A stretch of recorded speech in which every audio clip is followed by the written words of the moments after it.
বলছেন পাঁচটা জিনিস আসার আগে আর পাঁচটা জিনিসকে তুমি গনিমত মনে করো, এগুলাকে যথাযোগ্যভাবে এগুলাকে তুমি কদর করো, মূল্যায়ন করো, কাজে লাগাও।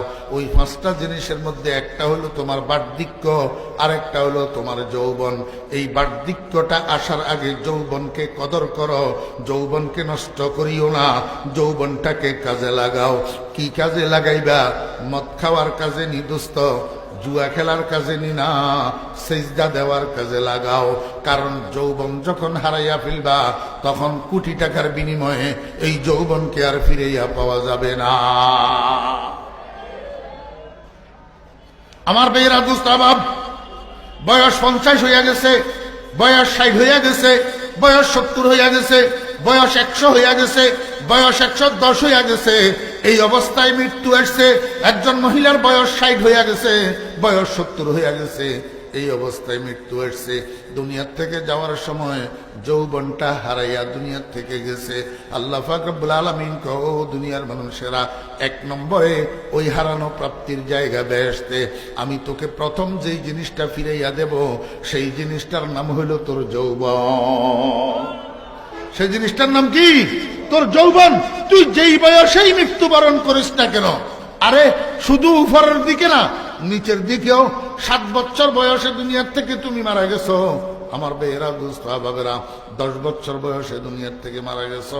যদি জান্নাতি সাব্যস্ত হইয়া যাও, জান্নাতে যদি প্রবেশ করো, তাহলে তুমি 10 বছর বয়স্ক থাকবা না।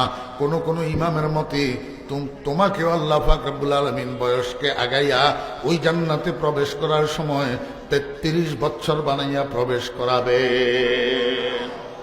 1 নম্বর ফিরাইয়া দিবেন কি? যৌবন। আল্লাহ পাক রব্বুল আলামিন দুনিয়ার মানুষে বিশ্বাস করার জন্য দুনিয়ার মধ্যে যৌবন ফিরাইয়া দিয়া দুনিয়ার মানুষের জন্য উদাহরণ সৃষ্টি করছে। আমার বেয়েরা দুস্তাবাব, কোরআন শরীফের সূরা আল্লাহ পাক রব্বুল আলামিনের নিজের বর্ণনাকৃত ঘটনা, হযরত ইউসুফ আলাইহিস সালাম আর জুলাইখার ঘটনা।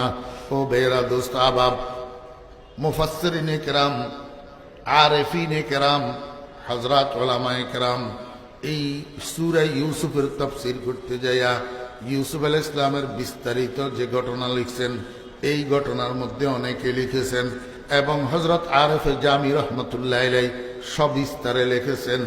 হযরত ইউসুফ আলাইহিস সালামের বয়স যখন 25 বছর, তখন উনি আল্লাহু আকবার মিশরের বাদশাহ হইয়া গেছেন। মিশরের সিংহাসনে অধিষ্ঠিত হয়েছেন। মিশরের বাদশার জ্ঞান হযরত ইউসুফ আলাইহিস সালামকে ডাইকা স্বেচ্ছায় সজ্ঞানে নিজের জীবন্ত অবস্থায় ইউসুফ আলাইহিস সালামের মাথায় রাজমুকুটটা বসাইয়া দিয়েছেন। ইউসুফ আলাইহিস সালামকে রাজার সিংহাসনে বসাইয়া রাজা বানাইয়া দিয়েছেন, বাদশাহ বানাইয়া দিয়েছেন। যখন হযরত ইউসুফ আলাইহিস সালামের বয়স 25 বছর, আমার বেয়েরা দুস্তাবাব, ঠিক সেই মুহূর্তে ইউসুফ আলাইহিস সালামের উপরে আসক্ত ছিল তৎকালীন আজিজে মিশরের প্রধানমন্ত্রীর স্ত্রী জুলাইখা। আপনারা তো জানেন এই জুলাইখার বয়স তখন 40 বছর। হযরত ইউসুফ আলাইহিস সালামের প্রেম বিরহে কানতে কানতে জুলাইখার চোখের পানি শেষ হইয়া জুলাইখা অন্ধা হইয়া গেছিল। ইউসুফ আলাইহিস সালামের প্রেমের আগুনে জ্বলতে জ্বলতে জুলাইখার কলিজা বলে সত্যি সত্যি পুড়িয়া গেছিল। যখন জুলাইখা আহ করত, আহের মধ্যে যে বাতাস বাইর হইত, এই বাতাসের মধ্যে জুলাইখার কলিজা পোড়া গন্ধ অনুভব করা যেত। হযরত ইউসুফ আলাইহিস সালামের নামে দান সৎকার করতে করতে জুলাইখা শেষ পর্যন্ত ভিখারিনী হইয়া গেছে। একদিনের খোরাক পর্যন্ত জুলাইখার ঘরে আর জমা ছিল না। আমার বেয়েরা দোস্তাবাব, আল্লাহ পাকের কুদরতে আল্লাহ পাক রব্বুল আলামিন জুলাইখাকে শেষ পর্যন্ত হযরত ইউসুফ আলাইহিস সালামের সামনে দাঁড় করাইয়া দিয়েছেন। কেমনে দাঁড় করাইছেন? জুলাইখা রাস্তার পাশে একটা ঝুপড়ি বানাইছিল, যেই রাস্তা দিয়া হযরতে ইউসুফ আলাইহিস সালাম ঘোড়ার পিঠের উপরে বসি এদিক সেদিক রাষ্ট্রীয় কাজে আসা যাওয়া করতেন। ওই ঝুপড়ির মধ্যে বলেন জুলাইখা রাত্র দিন 24 ঘন্টা বসি বসি ইউসুফ ইউসুফ জিকির করত। আমরা আল্লাহর নামে জিকির করি, আল্লাহ আল্লাহ আল্লাহ, আর জুলাইখা ঝুপড়ির মধ্যে বসে বসে জিকির করে ইউসুফ ইউসুফ ইউসুফ ইউসুফ। কেন? ও দোস্তাবাব, যে যাকে মোহব্বত করে জিয়াদে ইশকে আশিক তাজে গিয়াব, যে জিক্রে ও বুলন্দ আওয়াজে গিয়াব। যে যাকে মোহব্বত করে তার স্মরণে তার দিলে তসল্লি পায়, তার স্মরণে তার দিল মুতমাইন হয়, আলা বিযিক্রিল্লাহি তাতমাইন্নুল কুলুব। বান্দার অন্তরের মধ্যে যদি আল্লাহ পাকের মহব্বত আর মায়া থাকে, ওই বান্দা আল্লাহ আল্লাহ আল্লাহ আল্লাহ করতে বান্দার দিলের মধ্যে ইতমিনান আসে, দিলের মধ্যে শান্তি আসে আর তাসাল্লি আসে। যেই বান্দার দিলের মধ্যে আল্লাহ পাকের ভালোবাসার প্রেম থাকে না, হেতে সোনা বন্ধুর গান গাইতে মজা পায়, আল্লাহর জিকিরের মধ্যে মজা পায় না। জুলাইখা বসি বসি ইউসুফ ইউসুফ করে। হযরত ইউসুফ আলাইহিস সালাম ওই রাস্তা দিয়া ঘোড়ার পিঠে করি একদিন এক জায়গায় যাইতেছিলেন কাজে। যখন জুলাইখার ঝুপড়ি বরাবর গেছে, হযরত ইউসুফ আলাইহিস সালামের কর্ণ গোচর হয়েছে জুলাইখার ইউসুফ ইউসুফ জিকিরের আওয়াজ। হযরত ইউসুফ আলাইহিস সালাম তো পেরেশান হয়ে গেছে, ব্যাপারটা কি, এই নামের জিকির আসে কোথ থেকে? গোড়ার থেকে নামছেন, খেয়াল করে শুনছেন, শুনি বুঝতে পারলেন এই আওয়াজ তো ঝুপড়ির ভিতর থেকে আসছে। ঝুপড়ির দরজায় যাইয়া হযরত ইউসুফ আলাইহিস সালাম ভিতরের দিকে তাকাইয়া দেখেন ঝুপড়ির কোনায় বুড়ি মহিলা একটা নিচের দিকে তাকাইয়া তাকাইয়া ইউসুফ ইউসুফ করে। নিচের দিকে আর উপরের দিকে কি?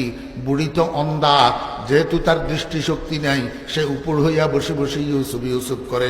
হযরত ইউসুফ আলাইহিস সালাম অনেকক্ষণ পর্যন্ত দাঁড়াইয়া চিনার চেষ্টা করছে, কিন্তু চিনতে পারে না। শেষ পর্যন্ত গোড়াটা ঘুরাইয়া আবার চলে গেছেন ইউসুফ আলাইহিস সালাম রাজদরবারে।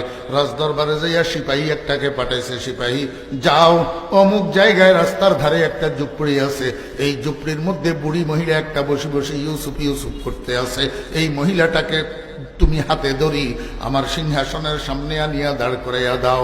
সিপাহী হযরত ইউসুফ আলাইহিস সালামের নির্দেশ মোতাবেক জুলাইখাকে ঝুপড়ির থেকে হাত ধরিয়া ইউসুফ আলাইহিস সালামের সামনে আনিয়া দাঁড় করাইয়া দিছে। ইউসুফ আলাইহিস সালামের চেহারার উপরে জুলাইখার নজর যখন পড়ছে, ইউসুফ আলাইহিস সালামের নজর যখন জুলাইখার চেহারার উপরে পড়ছে, সঙ্গে সঙ্গে আল্লাহ পাকের কুদরতে জুলাইখার দুইটা চোখের মধ্যে দৃষ্টি শক্তি আসি গেছে, আগের মতো জুতি আসি গেছে। এখন ইউসুফ আলাইহিস সালাম যেরকম জুলাইখাকে দেখে, জুলাইখাও ইউসুফ আলাইহিস সালামকে দেখে, কিন্তু দুজনের দেখার মধ্যে বেশ কম এতটুকু, ইউসুফ আলাইহিস সালাম এখনো জুলাইখাকে চিনতে পারে নাই, কিন্তু জুলাইখা দেখা মাত্র ইউসুফ আলাইহিস সালামকে চিনতে তার কোনো অসুবিধা হয় না।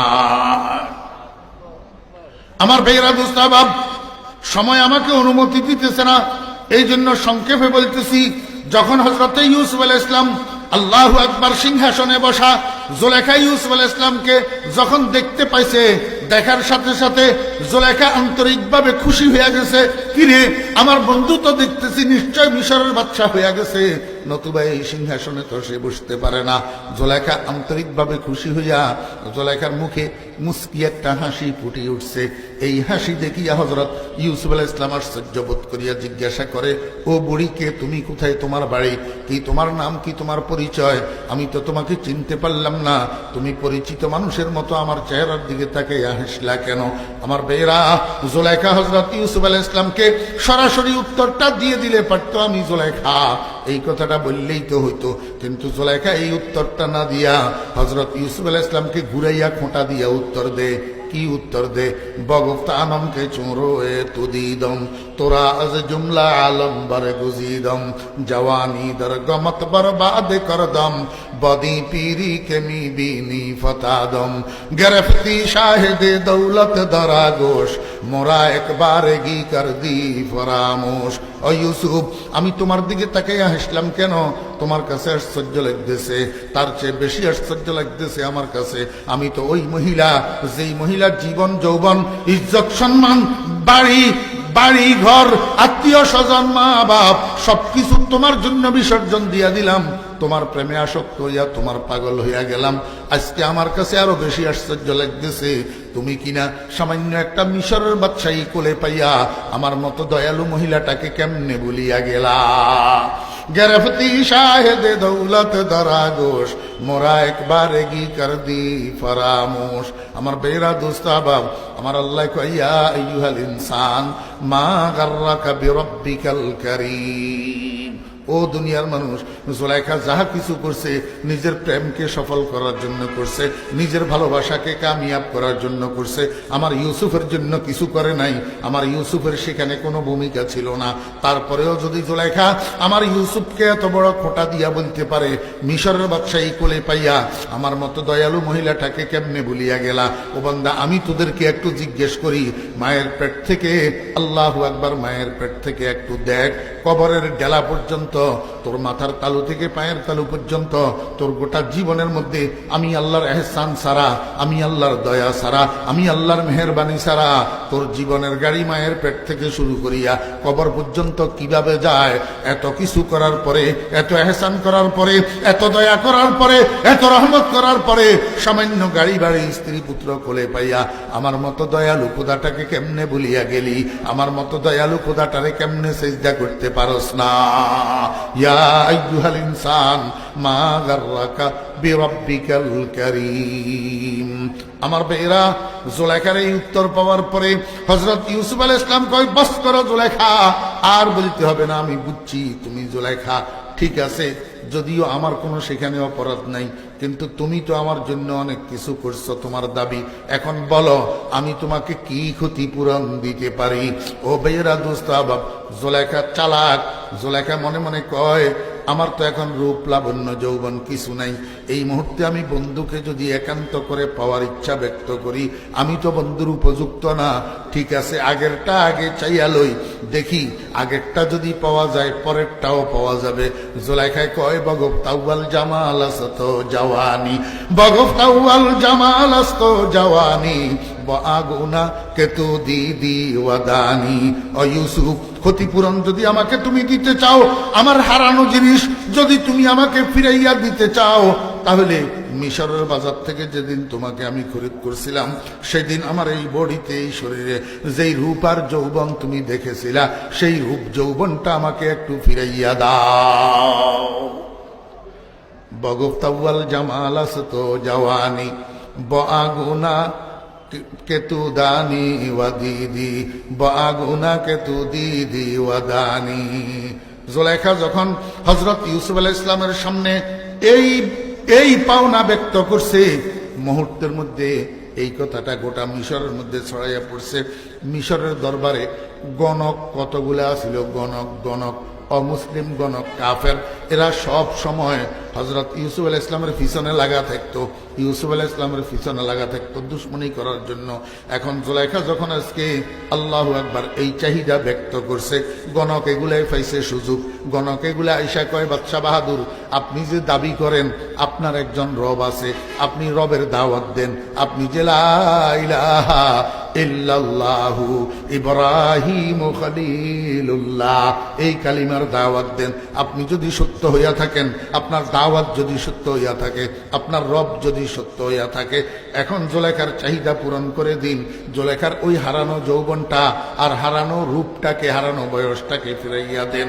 যদি না পারেন তাহলে আপনার সব দাবি মিথ্যা। যখন জুলাইখা হযরত ইউসুফ আলাইহিস সালামের কাছে এই জিনিসটা চাইছে, তখন গোটা মিশরের মধ্যে খবরটা চড়াই গেছে না। ওই কাফেরের বাচ্চা গণক জাদুঘর যেগুলা রাজ দরবারে চিরাচরিত ভাবে থাকে, এগুলা হযরত ইউসুফ আলাইহিস সালামকে আসি কয়, ইউসুফ, যদি তুমি সত্য হইয়া থাকো তাহলে জুলাইখার চাহিদা পূরণ করে দাও। তোমার রব যদি সত্য হইয়া থাকে তাহলে জুলাইখার যৌবন ফিরাইয়া দাও। আর যদি দিতে না পারো তাহলে তোমার কালিমার দাওয়াত মিথ্যা, তুমি মিথ্যা, তোমার রব মিথ্যা। হইল নি কারবার? আমার ভাইয়েরা, দোস্ত আবাব, হযরত ইউসুফ আলাইহিস সালাম রাজ দরবারের মধ্যে মজলিস ডাকছেন। মজলিস ডাকি জুলাইখাকে স্টেজে ডাকিয়ে আনছেন। হযরত ইউসুফ আলাইহিস সালামের কাঁধের উপরে সব সময় একটা চাদর থাকতো।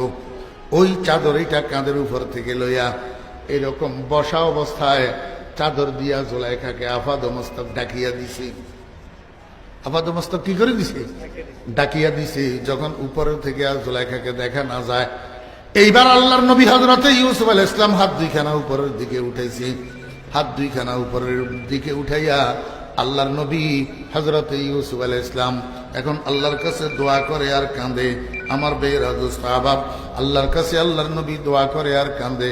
বজম্বায়ন লবে ইউসুফ দোয়ারা, রাওয়া সাজাদুলব আবে বাকারা। আল্লাহর পয়গম্বর হযরত ইউসুফ আলাইহিস সালামের চোখের থেকে অশ্রু ঝরতেছে, চোখের পানি ঝরতেছে। আর আরেফে জামি রহমতুল্লাহ আলাইহি কয় না, এটা ইউসুফ আলাইহিস সালামের চোখের পানি নয়।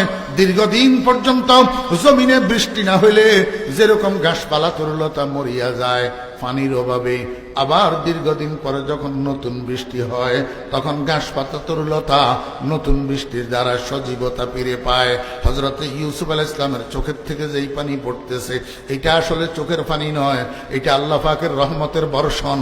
আল্লাহ পাকের রহমতের বর্ষণ হযরত ইউসুফ আলাইহিস সালামের চোখে দিয়া আল্লাহ পাকের রহমতের বর্ষণ পড়তেছে, রহমতের বৃষ্টি হইতেছে।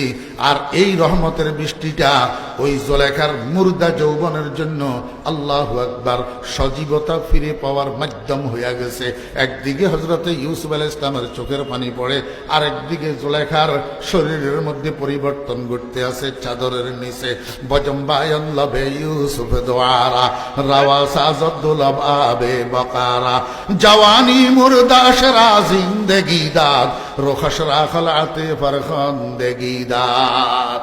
কিছুক্ষণ পর্যন্ত আল্লাহর দরবারে দোয়া করার পরে, আল্লাহর দরবারে কান্নাকাটি করার পরে হযরত ইউসুফ আলাইহিস সালাম মুনাজাত শেষ কইরা দুই কানা হাত মুখের মধ্যে মুছিয়া এবার হেঁচকা টান দিয়া জুলেখার মাথার উপর থেকে চাদরটা উঠাইয়া নিছে।